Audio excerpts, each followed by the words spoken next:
예수님의 사역 전반부는 갈릴리 지역에서 예수님께서 사역을 하셨습니다. 갈릴리 지역이면 갈릴리 호수 중심으로 해서 그 해변가에 있는 많은 곳에서 예수님께서 여러 가지 사역을 하셨고, 가르치는 사역을 하셨고, 치유하는 사역을 하셨습니다. 지도를 잠깐 보면 예수님의 초기의 사역, 갈릴리 호수가 바닷가 상당히 넓은 호수입니다. 예수님께서 제자들을 부를 때 가버나움에서 베드로, 야고보, 요한 부르죠. 제자들을 부르고, 그리고 갈릴리 지역을 중심으로 많은 사역을 하십니다. 특별히 이 가버나움이라는 지역, 이곳에서 예수님께서 많은 이적을 행하셨는데 제자들을 부르셨을 뿐만 아니라 중풍병자를 고치셨고, 백부장의 종을 고치셨고, 회당장 야이로의 딸을 살리셨고, 혈루병 여인을 고치신 기적의 능력의 사건들이 이 가버나움에서 진행이 됩니다. 예수님께서 갈릴리 지역을 사역하시면서 그 가운데 쉼을 누리시고 또 제자들과 가르치는 베이스 캠프로 쓰였던 곳, 여러분 그것이 바로 가버나움 지역이었고, 가버나움 지역에서도 베드로의 집이 예수님께서 가르치는 장소로도 많이 쓰이셨고, 예수님께서 잠시 사역을 하다가 쉬시는 장소로도 많이 쓰인 것을 성경은 기록을 하고 있습니다. 그래서 예수님께서 사역하시면서 베드로가 예수님을 자기 집으로 초청하죠. 근데 때마침 그 집에 베드로의 장모, 그의 어머니 장모님이 심한 열을 앓고 계셨습니다. 그 당시에 열을 한번 앓으면 지금처럼 현대의학이 발달되지 않았기 때문에 30일에서 40일 펄펄 끓습니다. 그 가운데 예수님께서, 사람들이 강구를 하죠. 주님, 이 베드로의 장모가 심한 열로 고통받고 있습니다. 주님께서 치유해 주시면 좋겠습니다. 예수님께서 손을 잡으시고 일으키시사 장모의 열병이 떠나가고, 베드로의 장모가 그 가운데 예수님과 제자들을 수종도는 말씀이 성경에 또한 기록이 되어 있습니다. 오늘 말씀 또한 집이라는 것이 등장하는데, 예수님께서 사역하시다가 잠시 쉬시면서 그 가운데 제자들과 교제를 나누며 함께 가르침의 장소로 사용되었던 집, 오늘 말씀에도 등장이 되죠. 33절의 말씀 함께 한 목소리 읽겠습니다. 가버나움에 이르러 집에 계실새 제자들에게 물으시되 너희가 길에서 서로 토론하는 것이 무엇이냐 하시되, 역시 가버나움, 갈릴리 지역에서 사역하시다가 다시 가버나움으로 들어오셔서 그곳 가운데 이르러 집에 계셨다. 이 집은 베드로의 집입니다. 예수님의 많은 사역 가운데 갈릴리 지역에서 예수님의 사역이 그 가운데 능력 있고 갈릴리 지역 가운데 확장되어 줄 수 있도록 베이스 캠프로 삼았던 곳, 베드로의 집입니다. 그럼 베드로의 헌신, 자기 것의 드림, 자기의 수고, 여러분 그러한 헌신과 수고를 통하여 갈릴리 지역 가운데 하나님의 복음이 확장이 되어졌다는 것입니다. 여러분 오늘날도 마찬가지입니다. 하나님 나라의 확장 저절로 되지 않습니다. 하나님께서 우리를 사용하기를 원하시고, 우리가 드리고 우리가 도구로 사용되어질 때 하나님께서 우리를 통해 베이스 캠프로 삼으시고, 우리를 통해 하나님의 나라가 확장이 되어지고, 하나님의 은혜가 우리를 통해 다른 지역 가운데, 다른 사람들 가운데 우리를 통하여 흘러 들어간다는 것입니다. 사도 바울, 바나바, 그들이 선교사역, 유럽으로 선교사역을 펼치는 것, 여러분 그곳 가운데 선교의 베이스 캠프 안디옥 교회이자 한번 지도 보겠습니다. 지도에 보면 사도 바울의 선교사역, 이스라엘의 밑에 지역이죠. 그 당시에 많은 기독교 핍박이 있습니다. 많은 제자들이 유로 올라와서 안디옥이라는 지역까지 이릅니다. 여러분 안디옥은 이방 족속입니다. 유대 족속이 아닙니다. 다른 나라 민족 사람들이라는 것이죠. 이 안디옥 헬라 사람들에게 바나바와 바울이 복음을 전하는 가운데 놀라운 변화가 일어나요. 헬라인이지만 사도 바울이 헬라어를 유창하게 잘하죠. 그 가운데 복음을 전하는 가운데 안디옥에 예수님을 믿고 그들이 1년 동안 바울과 바나바와 더불어 하나님의 말씀을 연구하는 가운데 최초로 성경에 등장하는 단어 그리스도인이라는 사람들이 등장하게 됩니다. 그리스도인이라는 것은 내가 그리스도를 따르겠습니다. 여러분 그러한 그리스도인으로 이루어진 교회 공동체 안디옥 교회이죠. 안디옥 교회 교우들이 그런 복음의 은혜를 누리고, 우리가 이 은혜를 우리만 누릴 것이 아니라 아직 저 헬라의 세계, 이방의 세계, 그들에게도 이 복음을 함께 나눴으면 좋겠습니다. 결단한 것이 바울과 바나바를 파송합시다. 최고의 베스트들을 파송한 것이죠. 그래서 바울의 선교 사역 베이스 캠프 안디옥 교회입니다. 1차, 2차, 3차 전도 여행 가운데 항상 출발하는 곳 안디옥 교회예요. 안디옥 교회에서 바울과 바나바가 선교할 수 있도록 물질적 후원을 해주고, 필요한 것들 함께 공급해주고, 함께 기도해주며 바울과 바나바를 통해 하나님 나라가 확장되어지도록 함께 협력하고 도왔던 선교 캠프, 베이스 캠프 안디옥 교회입니다. 또한 하나님께서 또 다른 일꾼들을 만나게 하십니다. 빌립보, 여러분 이 지역에 이르렀을 때 하나님께서 루디아를 만나게 하죠. 여성 사업가입니다. 가죽 장사예요. 루디아가 바울을 통하여서 복음을 듣고 그 마음 가운데 감동이 있어요. 루디아가 강권에서 바울을 자기 집으로 데려옵니다. 제발 우리 집에 머물면서 이곳에서 선교 활동하십시오. 우리가 바울과 더불어서 당신의 선교팀들을 우리 집에 모시고 싶습니다. 여러분, 루디아는 사업가이기 때문에 계산이 빠른 사람이에요. 사도 바울의 복음의 말씀을 듣다 보니까 나만 들어서는 안 되겠구나. 우리 모든 가족이 이 복음의 말씀을 듣고 구원의 역사와 은혜를 체험하겠구나. 초청하죠? 다음 같이 고백합니다. 사도행전 16장 15절의 말씀 우리 함께 한 목소리 읽습니다. 그와 그 집이 다 세례를 받고 우리에게 청하여 이르되 만일 나를 주 믿는 자로 알거든 내 집에 들어와 유하라 하고 강권하여 머물게 하니라. 여러분, 루디아는 자기만 이 은혜를 누릴 것이 아니라 우리 온 집안이 사도 바울의 복음의 선포로 말미암아 구원받기를 원합니다. 그 가운데 온 가족이 다 세례를 받게 되고 구원을 받죠. 그리고 루디아는 알았습니다. 이것이 오히려 우리에게 큰 복이구나. 우리가 어느 정도 이분들을 섬긴다 하지만 그 섬김에 비해서 우리가 받는 복이 더 크구나. 루디아가 자기 집을 선교 베이스 캠프로 삼고 여러분 그곳에서 빌립보 교회가 시작이 되어졌습니다. 사도 바울의 고린도 선교 사역, 고린도 로마 황제가 명령을 내리죠. 로마의 가운데 로마 출생 아닌 사람들 다 떠나라. 브리스길라와 아굴라가 로마에서 떠나죠. 고린도로 와서 언제든지 다시 로마로 갈 수 있는 그런 기회를 보는데 고린도에서 사도 바울을 만납니다. 사도 바울을 만나고 사도 바울은에서 복음의 이야기를 듣고 그 가운데 사도 바울과 더불어 우리 집에서 함께 묵읍시다. 같이 천막을 만들면서 하나님의 복음을 위해 함께 수고합시다. 브리스길라와 아굴라 사도 바울을 초청하여서 그의 집을 베이스 캠프로 삼고 그 가운데 복음을 전하죠. 그렇게 탄생한 교회가 고린도 교회입니다. 헌신과 수고와 드림을 통해서 하나님의 복음의 역사가 확장이 되어지고 하나님 나라가 확장이 되어지고 더 놀라운 것은 그러한 도구로 쓰임 받은 사람들이 하나님의 더 큰 은혜와 복을 누리게 되어진다는 것이죠.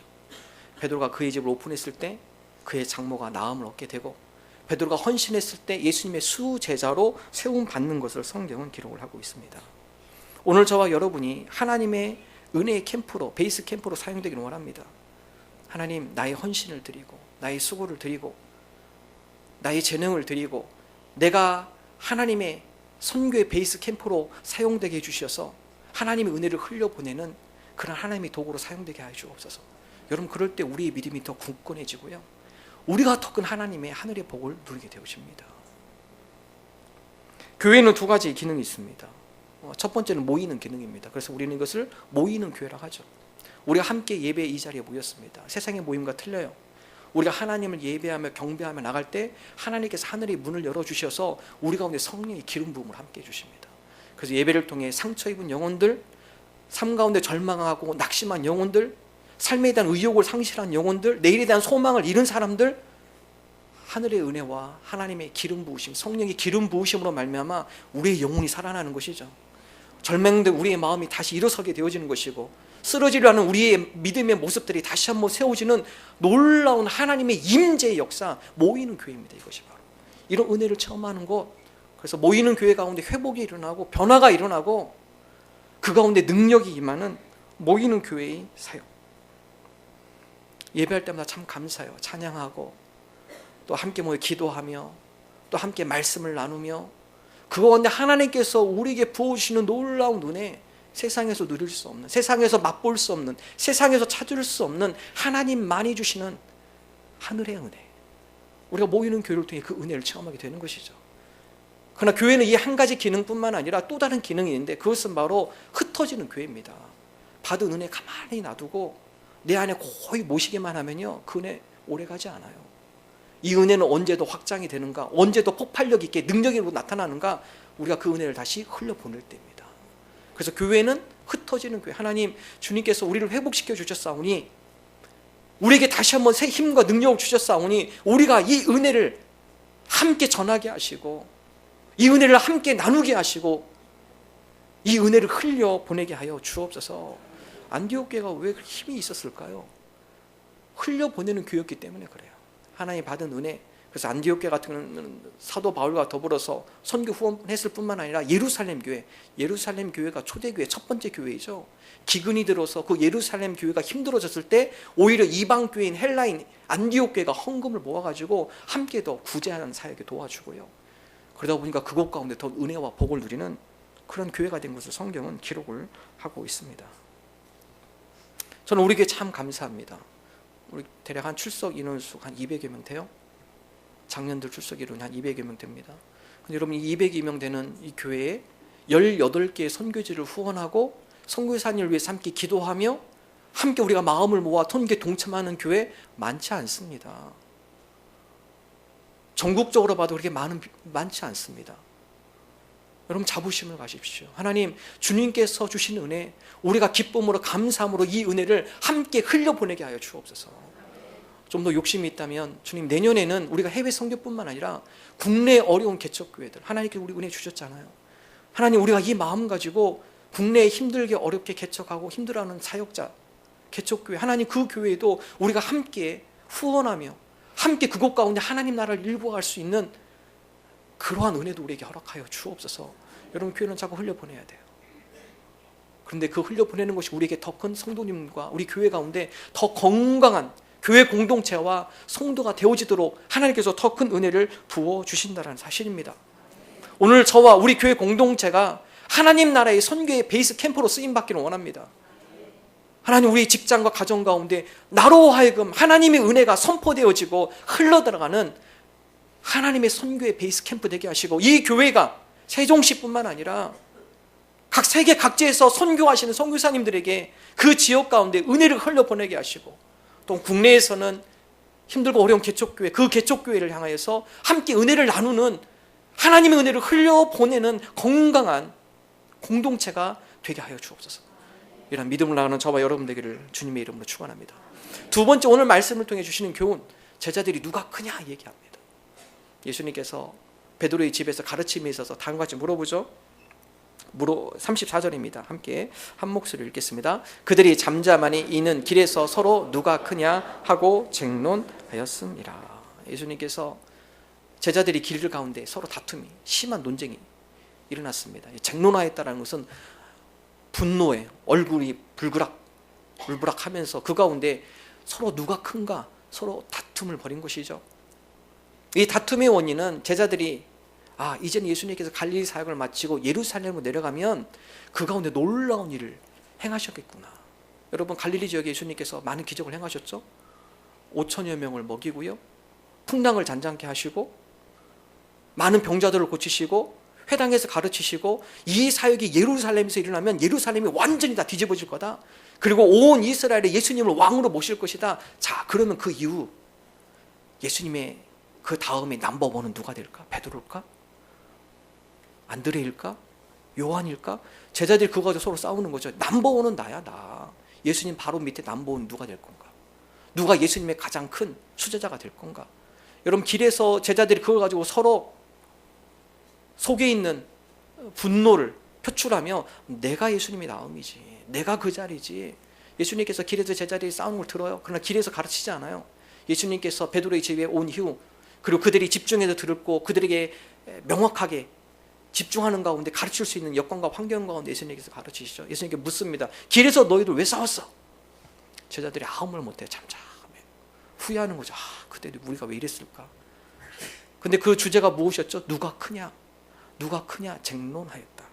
여러분, 예수님의 많은 기적과 예수님의 많은 가르침은 제자들이에요.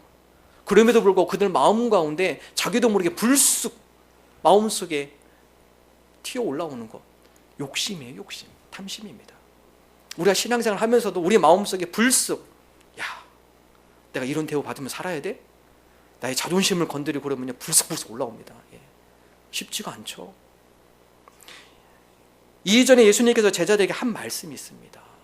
너희들이 정말 나의 제자가 되기를 원하느냐? 너희들이 나를 따라오기를 원하느냐? 다음같이 말씀하죠. 마가복음 8장 34절 함께 한 목소리 읽습니다.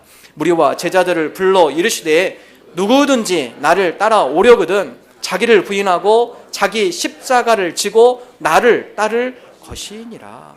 이미 이전에 예수님께서 제자들이 얘기했어요. 너희들이 정말 내 제자가 되기를 원하냐? 나를 따라오기를 원하느냐? 그러려면은 자기 자신을 부인해라. 자기 자신을 부인해야 한다. 여러분, 여기서 부인하다, 이 단어는요, 단절입니다. 단절. 부정해라. 너희 자신을 부정해라. 이것을 조금 더 쉽게 표현하면 다 내려놔. 너의 권리 포기해. 자기를 부인한다는 것은요, 우리의 권리를 내려놓는 것이에요. 우리의 권리를 포기할 줄 아는 것입니다. 누구를 위해서요?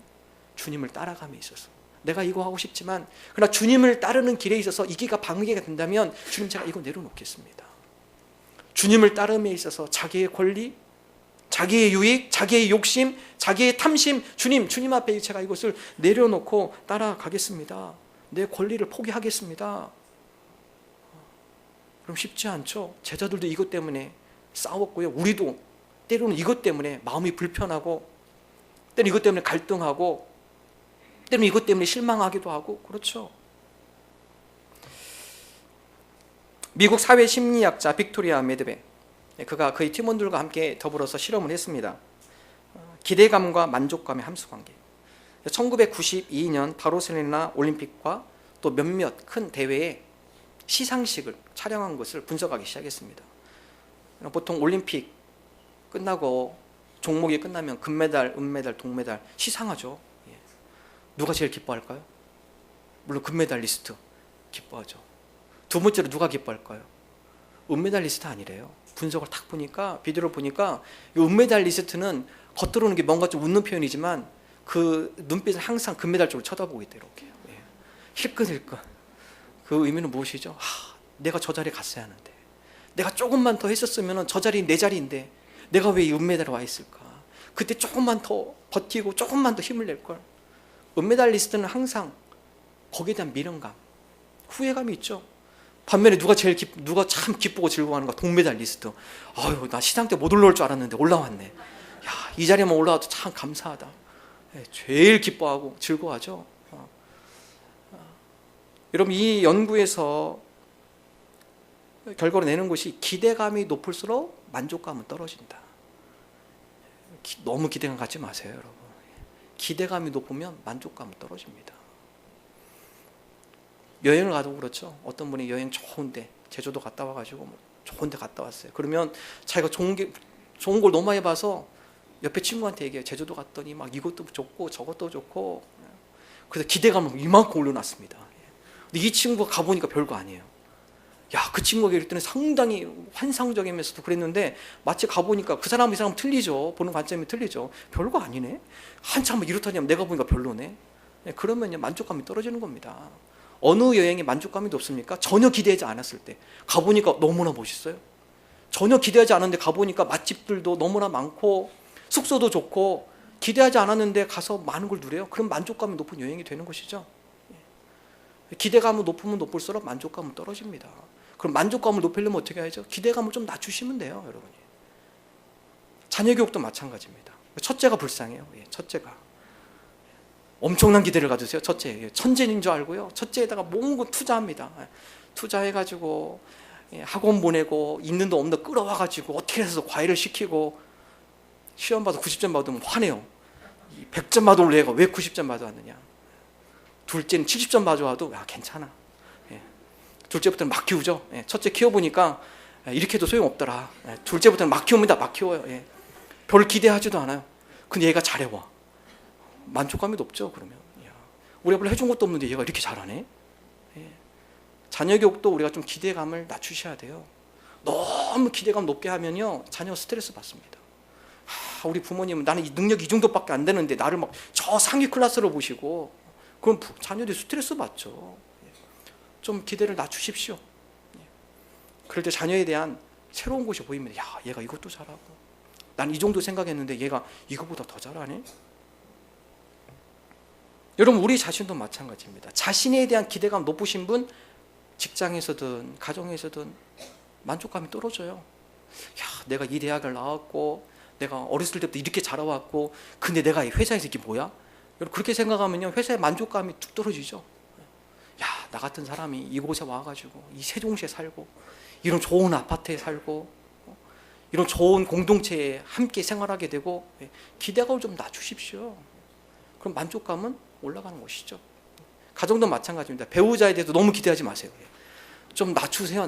야, 낮출 때, 야, 내 배우자가 이런 것도 해주네? 그럼 기분 좋죠. 예. 낮출 필요가 있습니다. 우리가 우리 자신에 대해서 기대를 높인다. 그것이 교만입니다. 교만. 별거 아니에요. 근데 우리 스스로를, 우리를 대단한 것처럼 생각합니다. 그것이 교만이죠. 하나님 보시기에 아무것도 아니에요.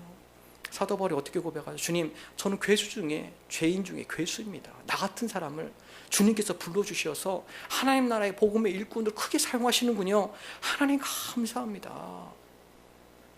믿음의 고백을 드리는 것이죠. 예수님께서 말씀합니다. 너희 안에 이 마음을 품으라. 바울의 고백이죠. 너희 안에 이 마음을 품으라. 곧 그리스도 예수의 마음이니. 바울의 고백. 예수님의 마음이 어떤 마음이죠? 나는 마음이 온유하고 겸손하니 나의 멍에를 메고 내게 배우라. 예수님의 마음을 품는 것은요, 교만의 마음이 아닙니다. 겸손한 마음이에요. 낮아짐의 마음, 내려놓음의 마음. 몽골에 선교하셨던 이용규 선교사님, 지금 자카르타에 계시죠. 이용규 선교사님, 이 선교사님이 첫 번째 쓴 책이 내려놓음이란 책입니다. 우리 카페에도 있죠. 아마 많은 분들 보셨을 겁니다. 이분이 학벌이 대단하시죠. 그러면서 자기가 은혜 받고 그 가운데 자기의 모든 직업과 학벌을 내려놓고 몽골 오지로 선교하는 그런 신앙의 간증을 쓴 책입니다. 서울에서 출판사하신 집사님께서 이 책을 저한테 보여주시면서, 목사님, 이 책 대단한 책이에요. 왜요? 여러분, 그 책이 출판되고 몇 달 안 돼서요 60만 부가 팔렸다고 합니다. 이분이 출판사 하신 분이기 때문에 기독교 서적이 60만 부 팔리는 건 대단한 책이라는 거예요. 그렇게 팔리는 건 쉽지 않다는 거죠. 기독교인들 뿐만 아니라 믿지 않는 사람들도 많이 샀다고 그래요. 얘기 들어보니까. 여러분, 제목이 뭐죠? 내려놓음. 왜 그렇게 많이 팔렸을까요? 많은 분들이 이것 때문에 갈등하고 상처 있고 힘들기 때문에, 그래, 제목만 봐도 사고 싶어요. 내려놓음. 그래, 내가 내려놔야 하는데. 내려놓지 못해서 마음에 상처받고, 내려놓지 못해서 그것 때문에 갈등이 생기고, 내려놓지 못해서 내가 병들고. 여러분, 그 당시에 그 책이 인기 있었던 것은 많은 사람들이 내려놓지 못한다는 그런 신앙의 모습을 표현해 주는 것이죠. 내려놓는 훈련. 예수님의 제자들도 누가 크냐? 나도 모르게 우리 마음속에 이런 것들이 도사리고 있습니다. 누가 크냐? 감히 내 자존심을 건드려. 주님, 제가 내려놓게 해주옵소서.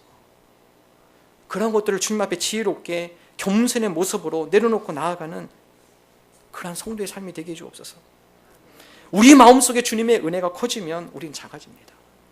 그러나 나의 욕심과 교만, 이것이 내 마음을 주장하면 그 가운데 우리의 제자들의 다툼, 누가 크냐? 그것 때문에 힘들고 괴로워지는 것이죠.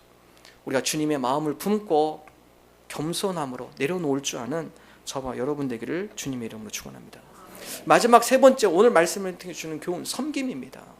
제자들이 누가 크냐, 이 논쟁에 예수님께서 다음같이 결론을 내리시죠. 35절입니다. 함께 한 목소리 읽습니다. 예수께서 앉으사 12 제자를 불러서 이르시되, 누구든지 첫째가 되고자 하면 무사람의 끝이 되며 무사람을 섬기는 자가 되어야 하리라 하시고, 예수님께 제자들에게 결론적으로 얘기합니다. 누가 큰가? 너희들 그것 때문에 싸웠지?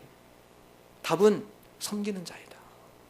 첫째가 되고자 하면 모든 사람의 끝이 되어야 하고, 모든 사람을 섬기는 자, 그 사람이 바로 큰 자이다. 특별히 여기에서 예수님께서 말씀하신 섬기다, 원어로는 디아코노스, 뜻은 하인입니다. 하인, 봉사자. 누가 큰 사람인가? 하인이 큰 사람이에요. 세상과 틀리죠. 거꾸로죠. 어떻게 세상의 관점을 보면 하인이 클 수 있겠습니까? 그럼 예수님은 하인이 가장 큰 사람이에요. 봉사자가 가장 큰 사람이에요. 그들은 누구를 위해 일하는 것이죠? 자기를 위해 일하는 사람이 아닙니다. 예수님께서 보셨을 때 누가 제일 큰 사람인가? 나를 위해서 살아가는 사람이 아니에요. 내 배만 채우며 살아가는 사람, 예수님께서 절대 큰 자로 보지 않습니다. 하인, 봉사자, 타인을 위해서 존재하는 사람, 타인을 잘 섬기는 사람, 예수님께서 바로 그 사람을 큰 자로 봅니다. 하나님께서 그 사람을 바로 큰 자로 보신다라는 것입니다. 그럼 이 섬김은 성경의 핵심을 다루는 가장 중요한 가르침입니다.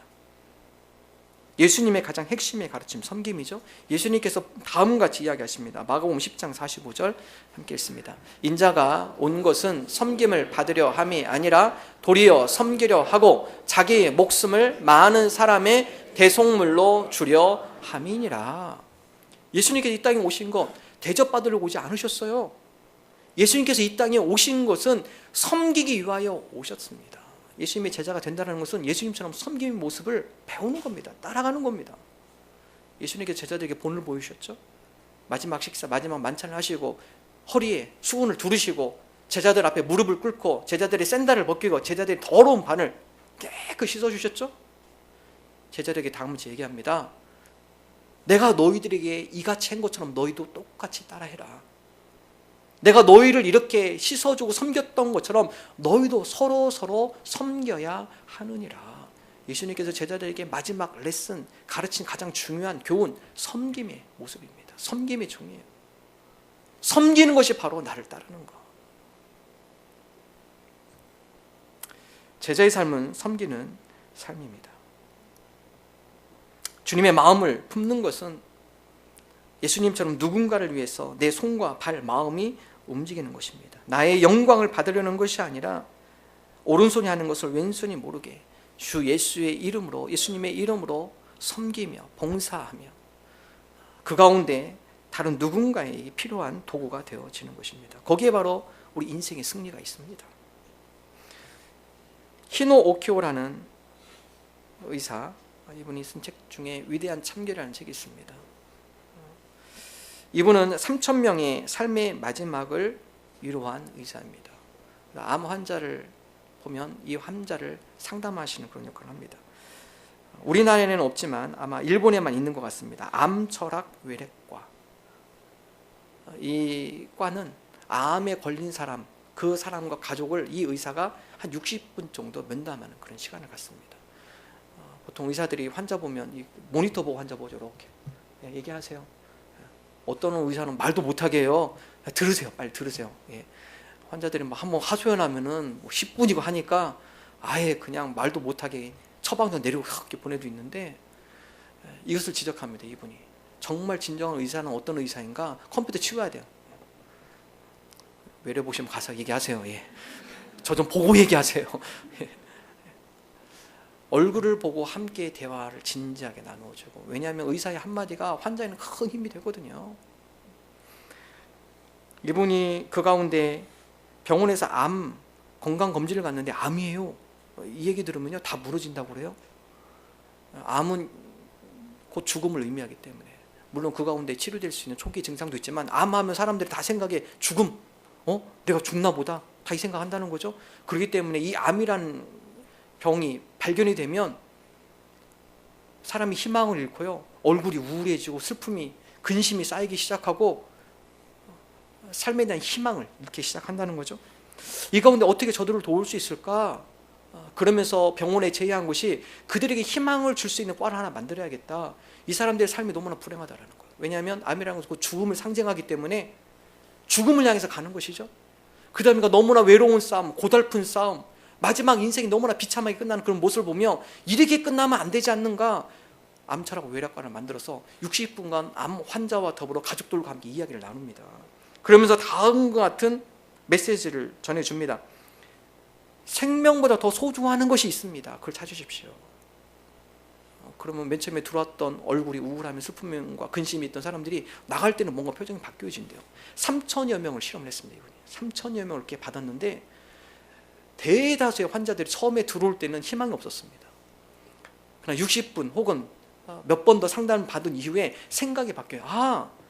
생명보다 더 소중한 게 있구나. 우리에게, 우리가 다 생명이 다 소중하다고 생각하죠. 그래서 우리가 암이라고 하면 다 절망합니다. 가장 소중한 것을 잃기 때문에. 그러나 생명보다 더 소중한 것을 발견할 때는 그것을 향해서 걸어갈 수 있다는 것이죠. 그래서 다음과 같이 3가지 질문을 던져 나갑니다. 한번 볼까요? 첫 번째, 나는 무엇을 위해 이 세상에 태어났는가? 암 환자와 더불어 그 가족과 더불어 함께 이야기합니다. 무엇을 위해 이 세상에 오셨습니까? 두 번째, 남은 인생을 어떻게 살아가야 하는가? 짧으면 3개월, 길면 6개월, 1년, 앞으로 이 시간 어떻게 보내실 거예요? 이 시간 의미 있게 그냥 이렇게 보내시겠습니까? 아니면 짧은 시간이지만 이 시간 의미 있게 보내고 싶습니까? 마지막 세 번째, 그러기 위해서 무엇을 해야만 하는가? 어떤 일 하실 거예요? 그럼 이 세 가지를 끊임없이 질문하며 함께 대화 나누며 이 세 가지에 초점을 맞추게 하죠. 죽음에 대한 초점이 아니라 비록 짧지만 내가 해야 할 일이 있구나. 내가 이 세상 끝나기 전에 내가 무언가 이 세상 가운데 남겨야 할 일이 있구나. 목표점이 있구나. 그래서 그 히노 오키오, 이분이 기독교 의사입니다. 크리스찬입니다. 하나님의 말씀을 은연중 환자들에게 자꾸 뿌려줘요. 여러분, 이 질문은 우리가 하나님을 만날 때 찾을 수 있는 질문이에요. 내가 이 땅에 왜 태어났는가? 그리고 이것을 어떻게 찾으실 거예요? 우리를 창조하신 하나님을 만날 때 이것을 깨닫게 됩니다. 두 번째, 우리 인생을 어떻게 살아갈 것인가? 이것이 확실히 되어지면 앞으로 무엇을 위해 살아갈지 명확하게 되는 것이죠. 세 번째, 그러기 위해서 내가 무엇을 해야 하는가? 더 명확해지죠. 사명을 발견할 때, 우리 주신 사명을 발견할 때 우리 인생에 불꽃이 튀는 겁니다. 우리 시간이 가치 있는 시간이 되어지고 우리 인생이 보람 있는 인생이 되어지는 것입니다.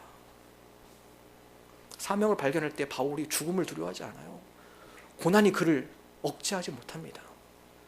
제자들이 예수님의 사명을 부여받았을 때 전 세계 곳곳으로 흩어져서 그 사명을 위해 그 인생을 다 드립니다. 여러분, 이렇게 사명이 무섭습니다. 이 사명 어떻게 발견할까요? 우리가 주님을 만날 때입니다. 주님께서 우리에게 말씀하시는 주님의 선명한 음성을 들을 때, 그때 우리가 하나님께서 나를 이 땅에 이러한 목적을 위해서 보내셨구나, 나에게 이런 사명을 주셨구나, 이 사명을 발견할 때 우리가 비로소 섬김의 모습으로 살아갈 수 있습니다.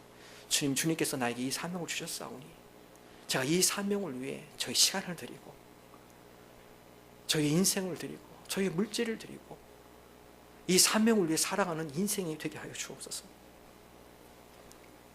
특별히 이제 10월 16일이면 여러분과 함께 더불어서 하나님의 말씀을 읽어 나가려고 합니다. 소리내서 저하고 여러분하고 새벽에 함께 시간이 되시면 여러분 오셔서 하나님의 말씀을 읽으며 주님께서 우리에게 말씀하시는, 여러분 사명이라는 것이 우리의 앞날에 대한 명확한 한 가지 목표, 그뿐만 아니라 매일매일 우리에게 주시는 하나님의 사명, 매일매일 우리로 하여금 하나님의 뜻을 위하여서 우리가 해야 할 일들 말씀을 통해 하나님께서 주시는 거죠. 하나님, 오늘 이 말씀 때문에 저를 이렇게 깨닫게 해주시고 오늘도 주님의 말씀을 통해 내가 어떻게 살아가야 할지 말씀을 통해 깨닫게 해주심을 감사합니다. 그런 말씀이 아니면 알 수가 없어요. 말씀을 통해 오늘 우리에게 말씀하여 주옵소서. 우리가 하나님의 말씀을 함께 선포하며 그 말씀이 하나님께서 나에게 선포하는 사명의 말씀으로 다가오게 하여 주옵소서. 그러한 사명을 발견하고 그 사명자로 주님의 모습을 닮아 섬김의 삶을 살아가는 저와 여러분 되시기를 주님의 이름으로 축원합니다.